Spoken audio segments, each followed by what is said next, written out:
को दिखाते हैं तस्वीरें ब्यावर गौरव सम्मान के। अविनाश गहलोत क्या कुछ कह रहे हैं, जरा सुनिए। आज ब्यावर जिले में फर्स्ट इंडिया परिवार का बहुत ही अनुशासित कार्यक्रम ब्यावर गौरव सम्मान 2025 के इससे गरिमामय कार्यक्रम में मंच पर उपस्थित ब्यावर के लोकप्रिय विधायक आदरणीय शंकर सिंह जी रावत साहब, मसूदा के लोकप्रिय विधायक वीरेंद्र सिंह जी कानौत साहब, हमारे फर्स्ट इंडिया परिवार के सीईओ पूर्व आईएएस अधिकारी पवन अरोड़ा सर, हमारे संभागीय आयुक्त शक्ति सिंह जी राठौड़ साहब, जिला कलेक्टर डॉक्टर कमल राम जी मीणा, हमारे जिला पुलिस कप्तान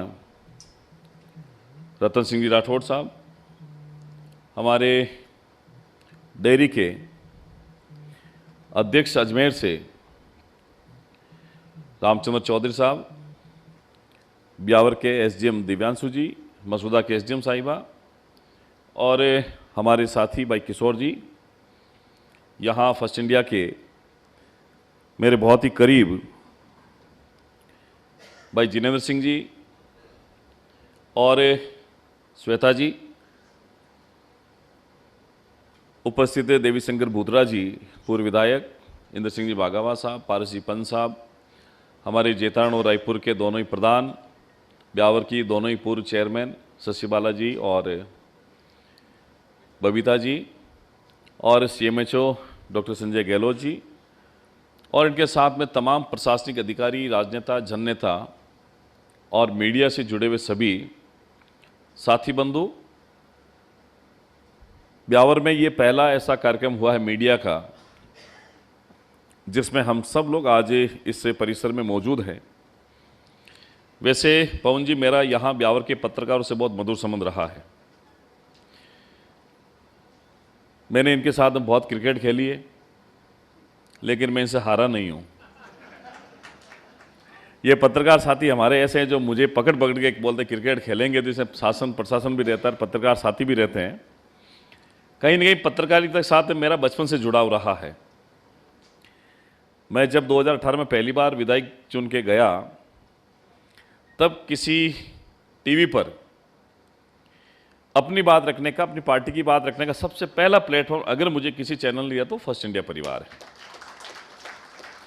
मैं श्वेता जी के साथ में टीवी पर बीजेपी का पैनलिस्ट होने के नाते कई बार मैं इनके स्टूडियो में गया हूं। कभी मेरा उन्होंने लाइव भी लिया है, और आपने देखा होगा कि 3 साल तक मैं बीजेपी का पैनलिस्ट रहा था, तब मैंने खूब सारी बातें इसके फर्स्ट इंडिया जैसे एक मजबूत जो प्लेटफॉर्म है अपनी बात कहने का, वहाँ जाकर के बात रखी। और जितने भी पत्रकार साथी हैं उनसे दुश्मनी कोई मोल नहीं लेता है। ये वो परिवार है जो कभी हमारी मित्रता भी रखता है, कभी हमारी आलोचना भी करता है।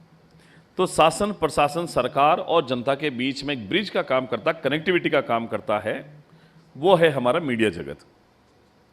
वैसे मेरी खासियत रही है कि मैं मीडिया के साथी बंधुओं को अपना मित्र मानता हूं, दुश्मन की तरह उनके साथ व्यवहार नहीं करते, क्योंकि वो एक हमें सच्चा रास्ता दिखाने का काम करते। जहां हमारी नज़र नहीं जाती है वो मीडिया के माध्यम से हम लोगों तक पहुंचती है। किसी भी सरकार का जो सत्ता में है उसका दायित्व बनता है वो उस खबर पर संज्ञान ले और जनता को राहत कैसे मिल सके। इसलिए हमारी एक तीसरी आंख की तरह अगर इस लोकतंत्र में काम करने वाली शक्ति है तो वो मीडिया है। और फर्स्ट इंडिया परिवार तो वैसे भी मैं इनके बहुत कार्यक्रम में गया हूं, इनके हर एक कार्यक्रम में जब भी जाता हूं तब कार्यक्रम बड़ा ग्रेसफुल होता है। आप सब लोगों को बुलाते। मैं जब यहां प्रवेश कर रहा था इस परिसर के अंदर, थोड़ा देरी से जरूर हुआ हूं, किशोर जी बोल रहे थे, किशोर जी भी नए नए, जिला भी नया है, तो ये बोलते बोलते कहते कि मैं नया हूं, मैं नया हूं। मैंने कहा ऐसा नहीं चलता है राजनीति में, मैं नहीं हम चलता है। तो आगे से आप लोग ध्यान रखिए कि मैं नहीं हम, क्योंकि ब्यावर जिले को आगे बढ़ाने की जिम्मेदारी सिर्फ शासन की नहीं है, प्रशासन की नहीं, बल्कि इसमें ऑपोजिशन की भी एक बड़ी जिम्मेदारी रहती है कि सत्ता और विपक्ष भी मिलकर के काम करें। ये लोकतंत्र की बेहद खूबसूरती है। मैं यहाँ ब्यावर के जितने भी प्रतिष्ठित लोग बैठे हैं, मैं तो उनका इतना ही आग्रह करूँगा कि हमारा तो अभी ब्यावर जिले का वैसे देखा जाए तो हनीमून पीरियड चल रहा है। 2023 में जब हमारा जिला विधिवत रूप से इसका नोटिफिकेशन जारी हुआ, उसके बाद सरकार को लगा होगा कि हमें इससे फ़ायदा मिलेगा, लेकिन फ़ायदा नहीं मिला। उसके बाद जब भजनलाल जी बने तब उनको धन्यवाद दूंगा कि उन्होंने जिले को बाकायदा कायम रखा, जिसकी आवश्यकता आज़ादी के बाद से ही ये चली आ रही है। 1957 से ब्यावर को जिला बनाने की लगातार मांग उठ रही है, और मैं स्वर्गीय हीरा सिंह जी चौहान साहब को भी इसके लिए याद करना चाहूँगा। उन्होंने खूब प्रयास किया। उसके बाद शंकर सिंह राउत साहब के नेतृत्व, आप सब लोगों के नेतृत्व में एक सामूहिक प्रयास हुआ जिसमें सबकी भागीदारी थी, और जब भी कभी जिले बनने की बात आती थी तो उसमें सबसे पहला कहीं न कहीं नाम आता था, तो बी नाम आता था, और ब्यावर हमारा उसमें सफल हुआ। इसलिए मैं संपूर्ण ब्यावर जिले वासियों को बहुत बधाई देता हूँ, शुभकामनाएं देता हूँ। हमारा यह जिला आने वाले समय में जिस तरीके से पूरे देश में राजस्थान अनेक परियोजनाओं के क्रियान्वयन के मामले में नंबर 1, नंबर 2 की पोजीशन पर है, ऐसा हमारे राजस्थान में हमारा डिस्ट्रिक्ट इन शासन प्रशासन के जनता के सहयोग से, मीडिया के सहयोग से, जनता की अपेक्षाओं पर खरा उतरते हुए सरकार की लोक कल्याणकारी योजनाओं के एग्जीक्यूशन में, जहां अंतिम छोर पर कोई व्यक्ति खड़ा है उस तक सरकार की योजनाओं को लाभ पहुंचा दें। यही सुशासन है, यही राम राज्य है, और यही सरकार की सबसे बड़ी जिम्मेदारी है। हम सब जिम्मेदार नागरिक होने के नाते ये विश्वास दिला सकते हैं कि आने वाले समय में ब्यावर को एक मजबूत जिला बनाएंगे, जिसकी पहचान सम्राट पृथ्वीराज चौहान साहब के, जहां हमारी मारवाड़ का प्रवेश द्वार हमको कह सकते हैं। ब्यावर नया जिला बना तो मगरा और मारवाड़ दोनों की एक सामूहिक विरासत के रूप में ये डेवलप हो रहा है।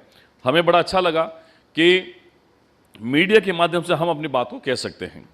मेरा सौभाग्य रहा है कि ब्यावर नया जिला बना, सरकार बदली, और बदली हुई सरकार में, नई सरकार में मुझे एक मंत्री के तौर पर जिम्मेदारी मिली है। मैंने पिछले 2 साल में हमारे जो जितने भी जनप्रतिनिधि हैं उनके साथ मिलकर के माननीय मुख्यमंत्री महोदय को बहुत सारी बातें हमने की, उन्होंने पूरा भी किया है।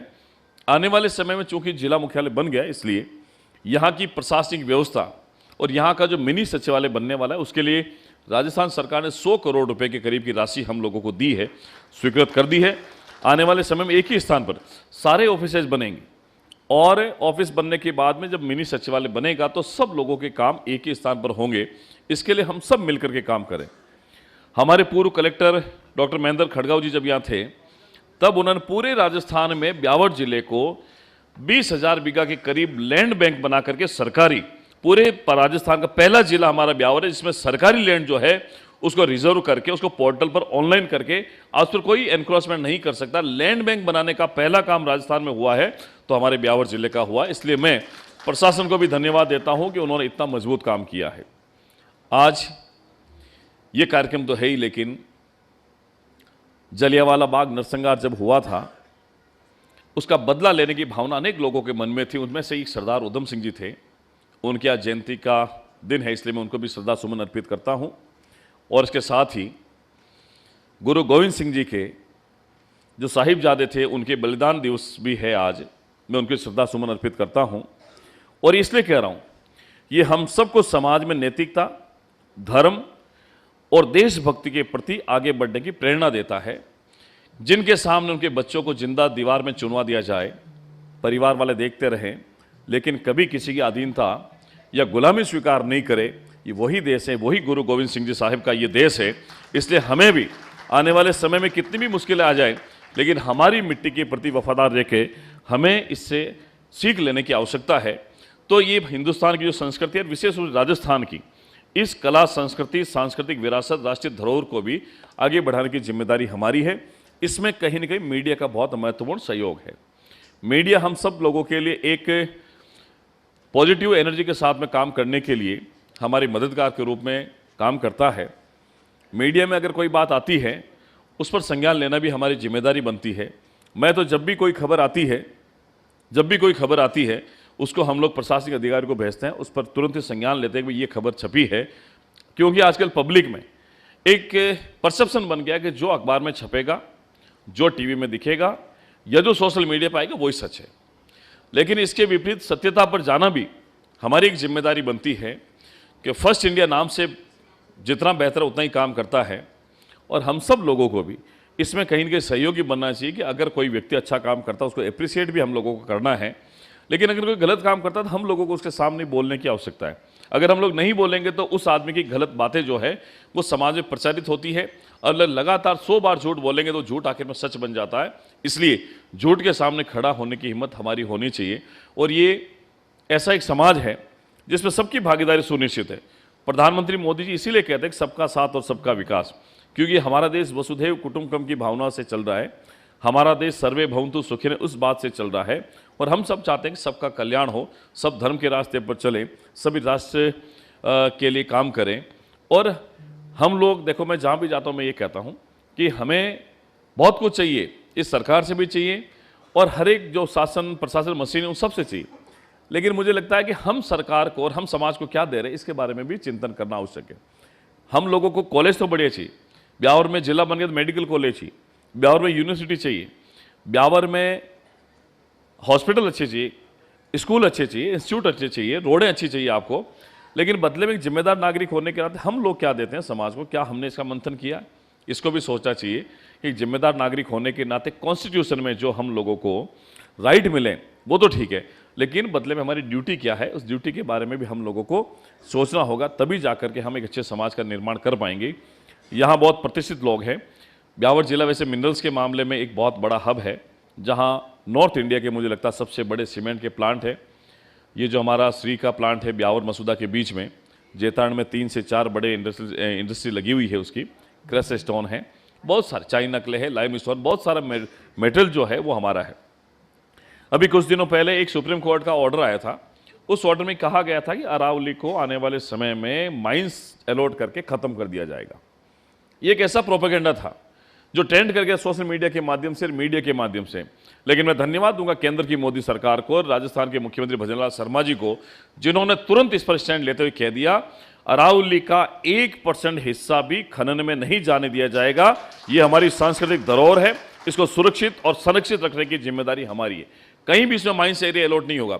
वैसे वास्तविकता की बात अगर करें, इस अरावली के अंदर फॉरेस्ट लैंड भी है, रेजिडेंशियल भी है, नो माइनिंग एरिया भी है, बहुत सारा प्रोहिबिटेड एरिया जिसकी अगर संख्या अगर काउंट करेंगे तो 99% है। अगर हम खनिज की परमिशन भी देंगे तो 1% से भी कम में परमिशन दे सकते हैं, लेकिन उस पर भी हमारी सेंट्रल गवर्नमेंट है, स्टेट गवर्नमेंट ने पूर्ण रूप से प्रतिबंध लगा दिया कि इस पर किसी प्रकार का खनन हम नहीं होने देंगे, क्योंकि ये गुजरात से चलती है, राजस्थान से होते हुए हरियाणा और दिल्ली तक पहुंचती, 4 राज्यों में ये अरावली चलती है, जिसमें हमारा ब्यावर के अंदर भी इसका बहुत सारा पार्ट आता है।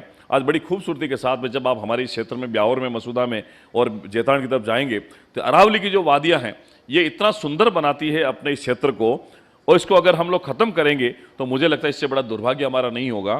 तो कहीं ना कहीं आजकल कुछ ट्रेंड कर जाता है तो उस पर तुरंत रूप से हम लोगों को एक्शन लेकर के उसको पॉजिटिव तरीके से मैसेज कन्वे करने की आवश्यकता है, जो हमारी सरकार ने किया। मैं आप लोगों को भी आश्वस्त करता हूं कि कहीं भी आपको सरकार की तरफ से कहीं ऐसी नेग्लिजेंसी जो है, नेग्लिजेंसी आपको कहीं फील नहीं होगी, ये आपको विश्वास के साथ कह सकता हूं। मैं पवन अरोड़ा सर का बहुत धन्यवाद करता हूं, मैं जिनेंद्र जी का, श्वेता का, और हमारे साथी भी सुभाष जी जो हमारे बीच पाली से आए हैं, भाई सुनील जी जो हमारे लोकल क्षेत्र के हमारे एडिटर भी हैं, पत्रकार भी हैं, उनका भी स्वागत करता हूं। उनके अलावा ब्यावर के जितने भी अलग अलग प्रिंट मीडिया से, इलेक्ट्रॉनिक मीडिया से जो पत्रकार साथी आए हैं उनका भी धन्यवाद करता हूं, और आपसे अपेक्षा करता हूं आइए हम सब मिलकर के ब्यावर को जो नया जिला बना है उसको उसकी वास्तविक पहचान हम लोग दिलाएं। जब हम सब लोग मिलकर के काम करेंगे, ये सरकारें आएगी जाएगी, बदलेगी बिगड़ेगी, अटल बिहारी वाजपेयी जी ने कहा था, लेकिन हमारी जो संस्कृति है ब्यावर की, भाईचारे की, प्रेम की, मोहब्बत की, उसको हम लोग बना करके रखेंगे। इसमें सबका सहयोग आवश्यक है। आप सभी पधारे, आप सभी का बहुत बहुत धन्यवाद। और जिन लोगों को हम आज सम्मानित करने वाले हैं, निश्चित ही वो ब्यावर का गौरव है, जिन्होंने अलग अलग सेक्टर में अच्छा काम किया है, सामाजिक सेवाओं के साथ में उन्होंने अपने आप को जोड़ा है। ऐसे ही कुछ प्रतिभाओं को हम आज इस मंच के माध्यम से सम्मानित करेंगे। तो फर्स्ट इंडिया परिवार उनको आज जो प्लेटफॉर्म दे रहा है, मैं उनका बहुत स्वागत करता हूं, अभिनंदन करता हूं, और आपसे अपेक्षा है कि आप ऐसे ही आने वाले समय में सोशल वर्क के माध्यम से लोगों की सेवा करते रहें। और आपका कोई भी काम हो तो आप हम लोगों के पास में या प्रशासन के पास में जब जाएंगे तो मुझे लगता है आपको कभी निराशा नहीं होगी। मैं पुलिस की तरफ से भी और हमारे जो कलेक्टर साहब हैं उनकी तरफ से भी आपको आश्वस्त करता हूं कि इनकी कार्यशैली के कारण से ये जो हमारा नया जिला बना है, किसी भी व्यक्ति को कोई परेशानी नहीं आएगी।